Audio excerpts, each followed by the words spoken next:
Hello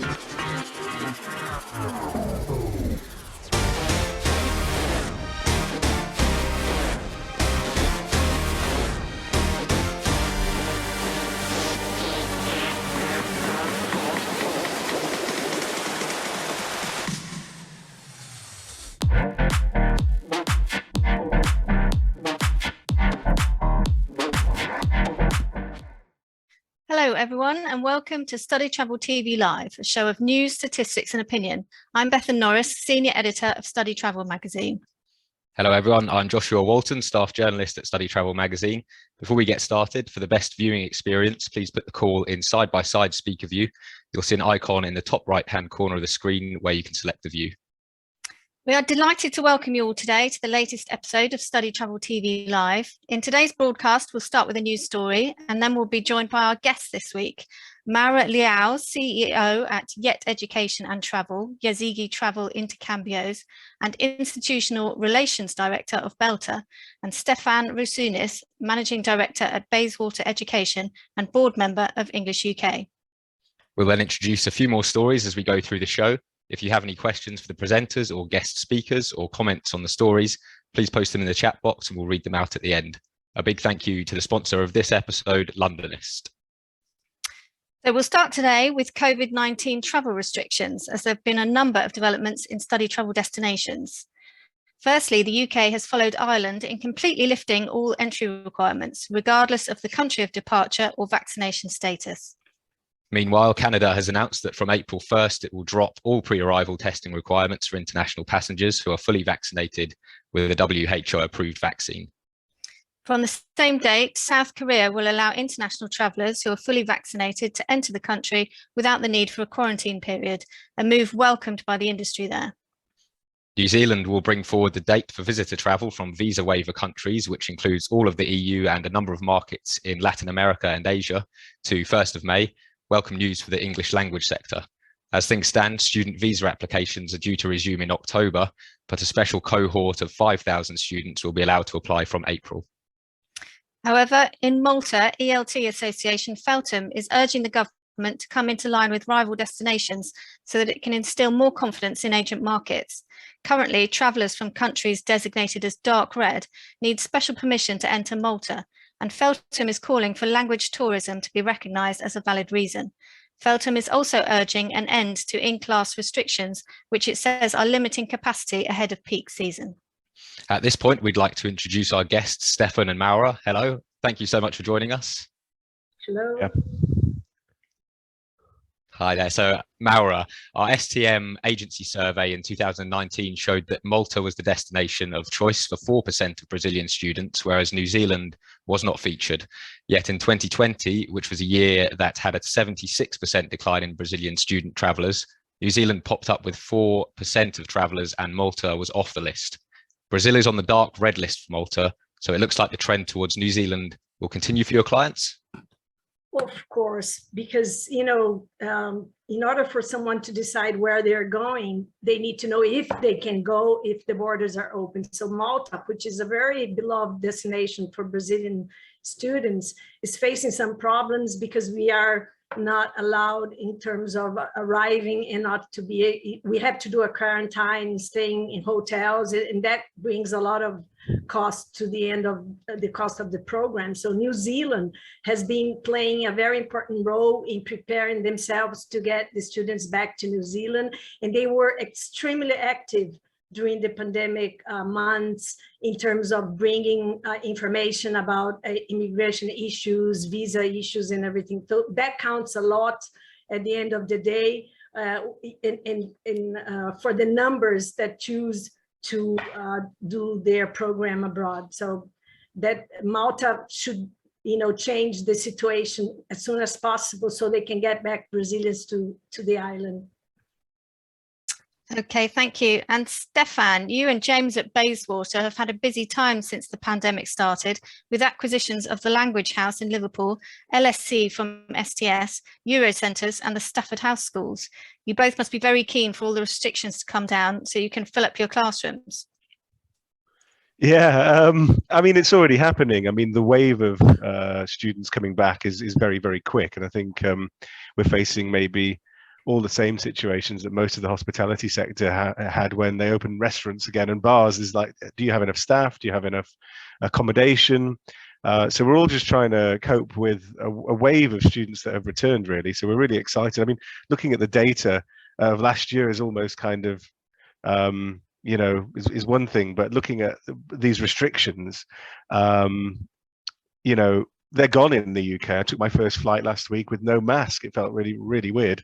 There is nothing, no testing, no restrictions here, and it does still seem strange as we've all got so used to these restrictions. But in all of our markets, in Canada, in Cyprus, in the UK, South Africa, France, you know, restrictions are lifting. So the story now isn't, please, you know, we're not kind of hoping for less restrictions or anything. It seems fine. We don't want them to come back is the key thing. But also, how do we cope with this high volume of demand that's now coming? Okay, and do you have any more acquisitions in the pipeline? There's, you know, we're always looking to add to the network, but I think, as I've just said, I mean, the job for us now is to put all the infrastructure in place that can cope with the students that have now started to return. Most businesses in this industry, from the agencies to the schools, have downsized considerably during the pandemic, and upscaling is becoming a challenge, you know, and I think we're all facing that at the moment. So before acquisitions, it's more get our house in order. Thanks. And next to the ongoing war in Ukraine, StudyTravel Magazine published a rolling news story where those in the industry affected can tell their stories, and we've heard some very saddening tales of agents having to flee the country for their safety.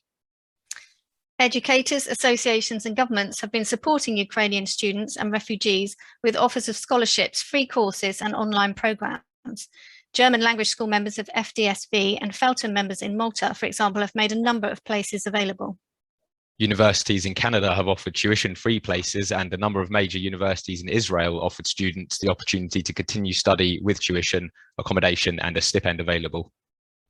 International House London also came up with the idea of offering Ukrainian language programs online, with all proceeds to be donated to humanitarian efforts. On Tuesday, Brazilian Foreign Minister Carlos Franca said Brazil will not take sides over Russia's invasion of Ukraine. Brazil's position is clear, he said. We are on the side of world peace. We think we can reach that peace by helping to find a way out of the war, not by taking sides. Maura, because of the industry we work in, we all have Russian friends, the students, the agents and the schools. Due to this, it is hard to take sides, but in the face of such aggression, almost all countries are making their voices heard through sanctions. Could Bill be clear on this, and what do your students think about travel to Europe now? First, I would like to say that, you know, what they say is not what everyone thinks in the country. But when there was a voting at UNO, Brazil voted 3 times against the war that was going to happen. So that was the vote from our ambassador.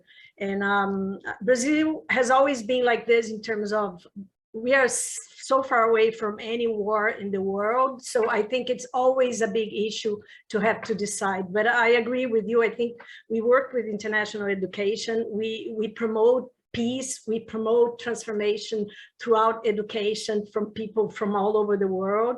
I myself was an exchange student back in the 70s, and I learned how to live peacefully with all my friends from Russia, Ukraine, from all the Asian countries and all over the world. So I think it's we have to bring solidarity to the Russian friends and also to the Ukrainian friends. Brazil is also issuing humanitarian visas. There are a lot of people coming to Brazil, even though we are very far away from Ukraine. And some people are already being placed in jobs. And so I think everyone is doing a little bit of, but we shouldn't really have the picture of a country from what a couple of people, our politicians say. But I have to say that Brazilians are a very humanitarian country, and we are very understanding of the situation that is going on. And I personally don't agree in finding a way of bombing cities. I just saw a very sad picture on TV just before our conversation here, very sad in Ukraine. So when we say we have to find a peace conversation, that's what we think. But of course, I am totally against this way of finding a solution for the problem. Okay, Stephan, Bayswater has a sister school in Cyprus, and Russia is traditionally the largest source market for schools in Cyprus, with a relatively light touch visa regime for Russians compared with most destinations. There are more than 18,000 Russians and more than 4,600 Ukrainians living on the island, according to official Cypriot government statistics, and there have been some reports of disagreements between students from these countries at the high schools there. The study travel industry stands for cultural learning and mutual understanding. What can we do to help with the bad feelings that will inevitably come out of this conflict? Yeah, it's been really a tough period for our students and staff in Cyprus, and in the last 2 or 3 weeks, we've got members of staff from the Ukraine, we've got members of staff in Russia and from Russia in Cyprus. We have a school as the war broke out, as the invasion broke out, that had, 30 Russians in it and 5 Ukrainians. So you kind of really do worry, what are the feelings, what is going to happen in terms of just people being face to face within one of our schools. So I think it's pretty unique. I mean, we had other students as well, but I'm really proud of our staff. They've worked together as colleagues in this period and they've supported each other. And I don't think there's any perception from our students or our staff when interacting with each other, be it Ukrainian or Russian, that this is a problem between themselves. As Maura said, it's a political thing. It might be one man's mission, but we know many people in this industry have worked with many Russian and Ukrainian agencies through all these years, and we think of them, we think of the impact on them, on their lives, on their businesses, and really think this is going to have, as we know, going to have long-lasting implications to the world for many years. And I think, as you said, our industry is about breaking down barriers across cultures, opening people's eyes to the world, and we do a great job of that. So many times we see situations in our schools where cultures haven't met together and they finish their courses and they know a lot more, and there's a few of those people that they like that they didn't think they would. And I think that is our job as an industry, is to make sure people get along and see the bigger picture. And I think everyone we know in the industry is like that. There have been a few small cases in schools, in local schools in Cyprus, but I think that's just initial reactions, and I haven't heard anything since that small story came up. Thank you. And next up, English UK has released a full year 2021 analysis of its quarterly intelligence cohort, or quick scheme, showing that the number of student weeks at the 124 member centres participating in the scheme was down by 27% compared with 2020. However, the data did indicate a gradual recovery throughout the year, with each quarter better than the last. Student weeks delivered at the 124 centres rose from 28,000 in, quarter one to just over 64,000 in quarter four. Agents accounted for 67% of student weeks, a slightly lower ratio than the 70% recorded in the 2020 quick scheme. And with restrictions on summer and group travel during 2021, juniors only accounted for 2% of student weeks.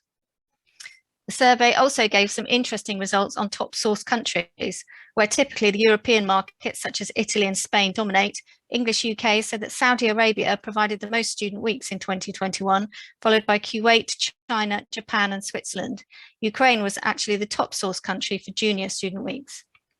Stephan, were those source markets what you also experienced at Bayswater? They're long-term markets, aren't they? Which is why they topped the poll. Yeah, I mean, China, I think, is mainly down to universities that have pre-sessional students, but we'd certainly saw the first rebounding markets being the Middle East, Kuwait and Saudi Arabia. And then for us, Brazil came back quite quickly as well. But last year was get whatever business you could get, to be honest, and depending on the changing rules and regulations. So yeah, fairly similar. And junior markets, which are mainly European, are likely to rebound, and we'll see a student nationality ratio more like 2019 this year, do you think? I was hoping so, but it doesn't look like it at the moment. I think that our whole cycle has been impacted. small problems compared to invasions of your own country and stuff. But this was kind of the deposit season where people would be paying and making their decisions about what they're doing, especially for countries like Italy or your Spain or France. So people are understandably cautious in making their commitments to what they want to do in the summer. And then as time goes by, it's harder to kind of operate. So I think whereas a lot of the summer providers was hoping it was going to be a very good year, that went down to like 60% maybe of the numbers of 2019. And I think we're all hoping to get 40–50% at the moment. So I do expect a lot of consolidation as we get nearer to the summer in terms of the centres being offered by the larger summer school providers. Okay, thank you. And Maura, Brazil does not usually register as a top source market for English language schools in the UK. And yet just across the Irish Sea, Brazil is by far the biggest source by student weeks. Is this purely because of work rights in Ireland? And is there anything the UK can do to grow market share in Brazil, do you think? Tricky question. You know, Europe, UK used to be a very large, a very good destination for Brazilians in the past. And with the change of visa things they require for Brazilians to stay for a long period in the UK, things changed a lot. So I think this move to Ireland has to do with the work rights. And Ireland was extremely present during the pandemic months. With the Brazilian Association, we had several meetings with the consulate of Ireland, talking about, you know, the problems we were facing, and they would listen to us and bring our concerns to the Irish government. So I think that counts a lot to the fact that Ireland is being very successful in getting back Brazilians. They were very fast in opening their borders. So a lot of those things together help the country to get more Brazilians. As in the other question you had, is Europe going to get back Brazilian students? So like, as Stephan said, with the conflict that is going on, when we were starting to enroll the students again for the summer programs for juniors in Europe, we have this conflict going on, and parents of young teenagers, they are scared to, you know, have their kids in a plane and send them to Europe. Adults, they can make up their minds and just go. But for juniors, I think it's going to pick up again for summer 2023. So everything we had planned in 2021 for July 22, nobody was expecting this conflict. And I have to say that we have been very resilient, because after 2 years and some months of the pandemic, we now have the conflict. So, and we need as agents to bring this confidence to the market and to the parents, and our partners abroad have to be along with us to be able to provide the programs whenever we are able to do that. And also the airlines, because I see that the airlines are waiting a little bit to promote their prices for the summer. So things are changing a little bit, but I'm still very positive. I think, you know, Brazilians are always going to be a big market for everywhere in the world. We need to go abroad to learn foreign languages. So let's not lose the faith, but we need to help each other to be able to provide the programs that our students are looking for. Thanks, Maura. And on to another story. As Australia opens up to the world, associations there have spoken about the importance of agents in supporting the sector's recovery at a special webinar, where the panel included Study NSW, English Australia, and the International Education Association of Australia, or IEAA.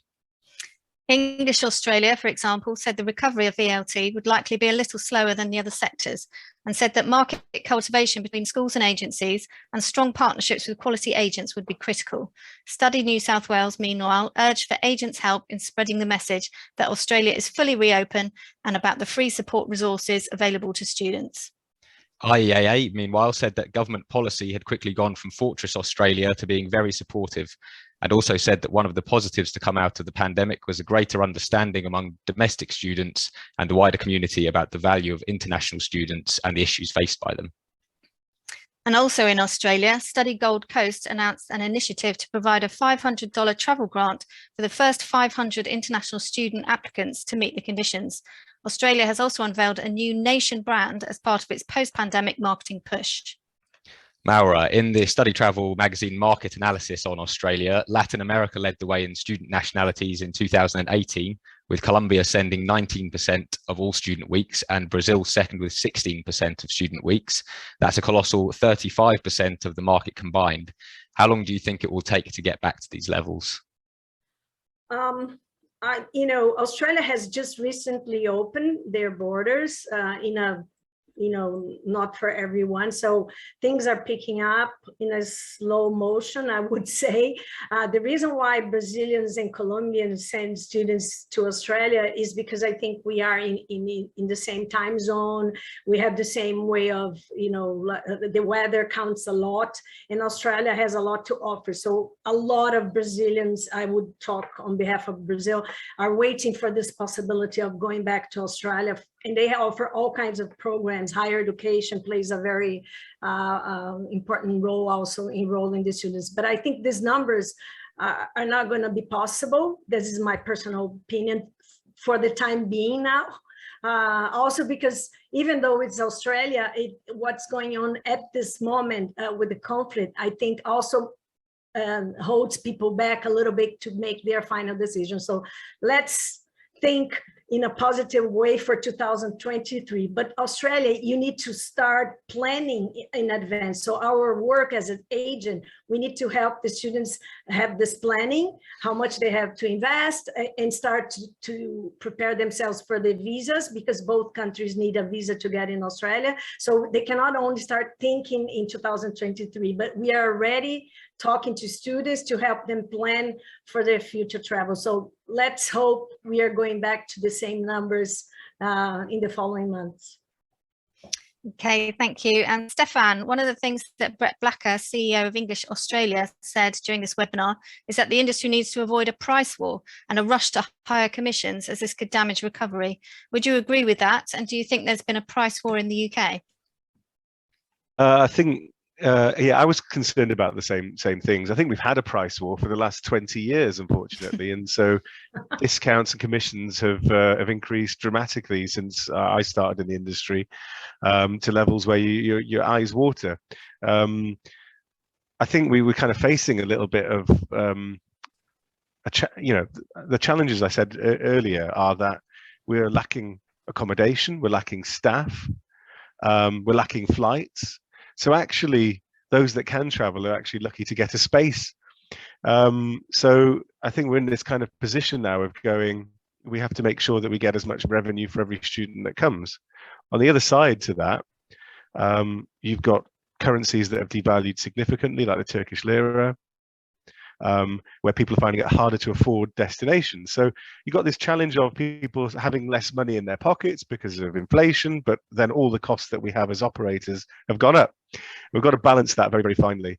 But it might be that for the next 12 months, there's actually a limited supply. And when that supply is full, the market will move to the next destination. So I'm hearing that Ireland is doing very, very well for juniors and for adults. But if they run out of accommodation, then maybe people will come to the UK. And so I think we're going to find the global market going like that. And there might not necessarily be this race to the bottom in terms of price. I think everyone's got to be realistic that costs have gone up, but equally that we want to encourage demand again. But really tricky line for every school and every agency to balance. Thanks. And on to another story. Marketing English in Ireland, or MEI, has announced that its bonding scheme to protect student tuition in the event of a school closure will end this year, with a new specially created paid insurance product with Study and Protect to be offered to schools. It's a legal requirement for schools to have protection arrangements for courses of 25 weeks or longer, and it will be the responsibility of schools to implement the Study and Protect insurance scheme or a similar product. MEI is urging agents to check in with partner schools on their insurance arrangements. The Study and Protect product will initially only cover long-term students on 25 weeks or longer stay. Currently, MEI's bonding scheme protects all students, regardless of length of stay. MEI told StudyTravel Magazine that there will be forthcoming products to cover shorter-term students. MEI said the bonding scheme had always successfully placed students when required, but that it had sometimes been a delayed and fraught process, which led to concerns on the viability of the scheme. The association said it had taken time to explore the best options and was confident in the Study and Protect scheme. Maura, for you as an agent selling programs, is tuition protection more important than ever at this time? I would say so.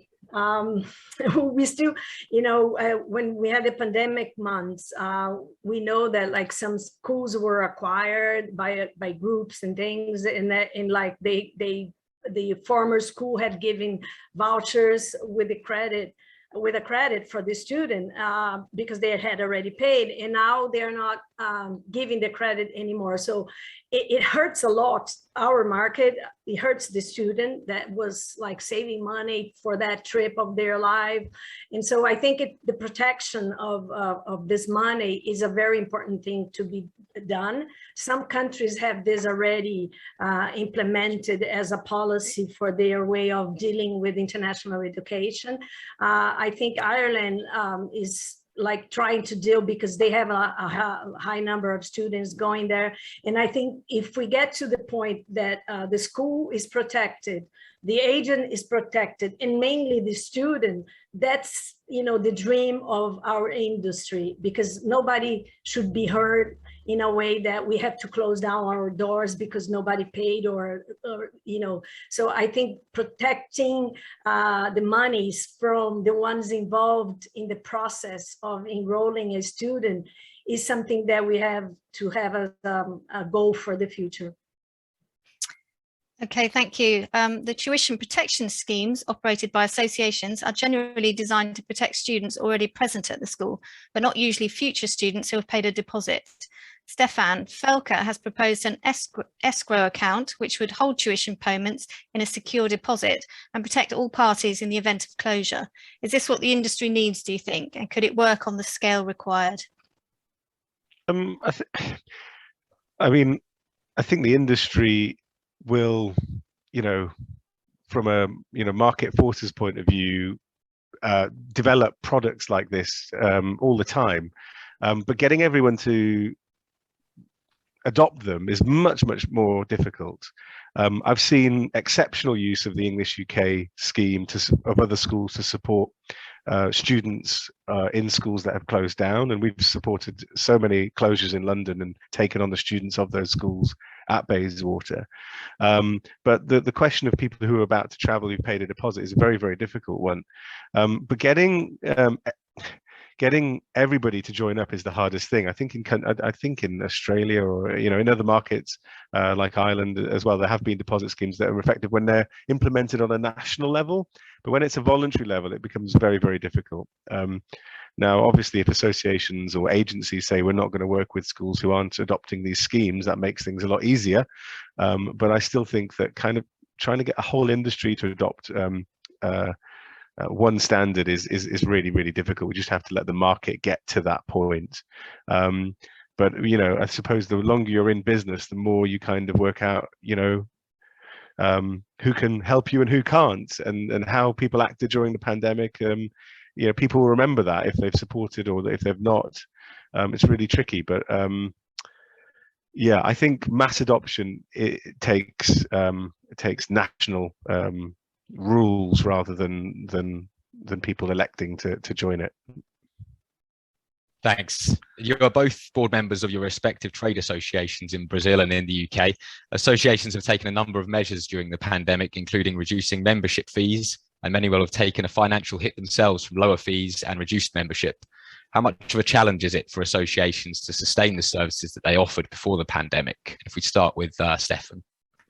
Yeah, I think our schools are members of a wide number of associations, but as a board member of English UK, just from a member, but also a board member, the support's been fantastic, and we know that English UK have had to take a huge amount of cuts to their business in terms of staff and furlough and people not being available as before. But the amount of support they gave to all the schools through the pandemic has been exceptional, and I think all the schools have recognised that. It's still, I think we've lost in the UK, you know, good 15% of all schools, which is, you know, if they were members of English UK, is a reduction in revenue.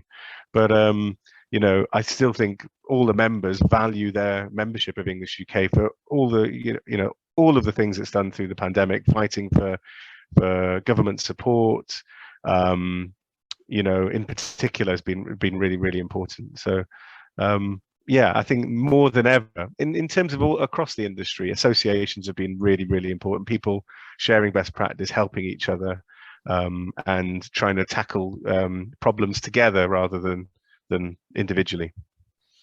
Thanks. And Maura, what's your take on this, and how much of a challenge it is for these associations to sustain their services? I love to hear what Stephan said, that associations, you know, have played a very important role. They have always been. The thing is, it's very hard to see the work of an association till we have a pandemic going on, where people really saw the importance of the association, because they can talk on behalf of everybody. They have a strength to talk to government bodies, and the Brazilian Association, Belta, which is a very mature association, of course, learning every day, but it's going to be a 30-year-old association this year. So we have a lot that we have done, and we are continuing doing. I say we because I'm still in the board of directors, and we bring confidence to our members, and we have a voice in terms of discussing and bringing solutions to our market, which is a very important market for everyone, for all the other countries in the world. And also within Latin America, we play a very important role as benchmarking in terms of what we do. So besides of the fact that we are paying a less amount of fee, Belta has continuously done what they have always done, and maybe a little bit more. Our staff is not working in a physical office. They are all working from home office, but I think they are working more than 8 hours a day, I have to say. But things are not, we are launching soon the magazine, which is a magazine that we do every year.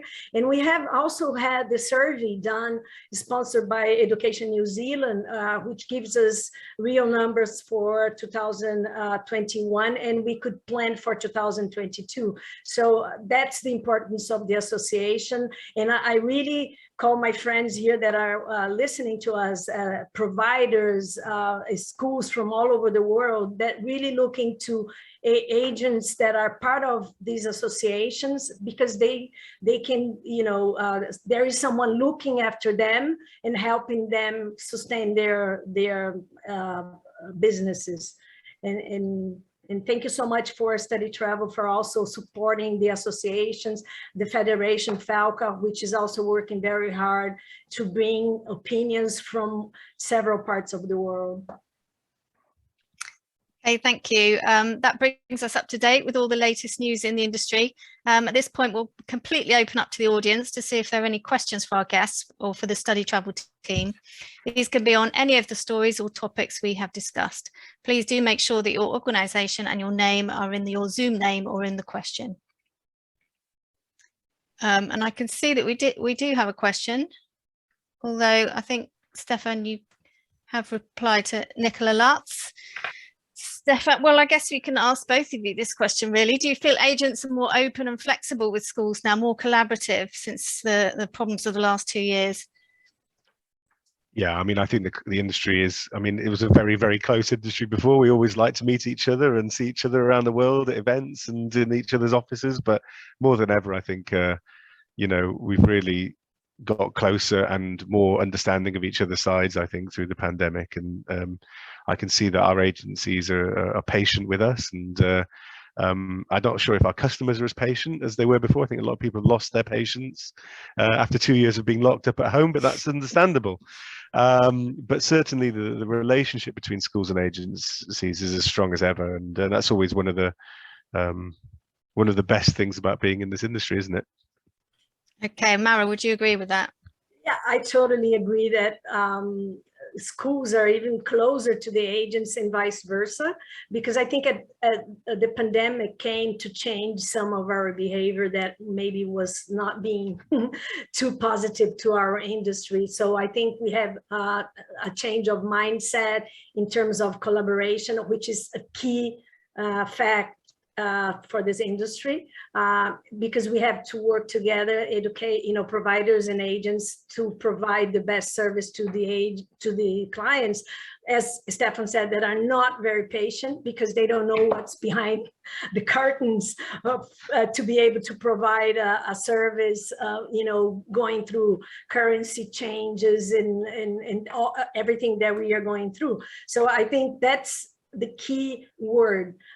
We had resilience as the key word in our collaboration, as should be as stronger as stronger than ever. Fantastic, thank you.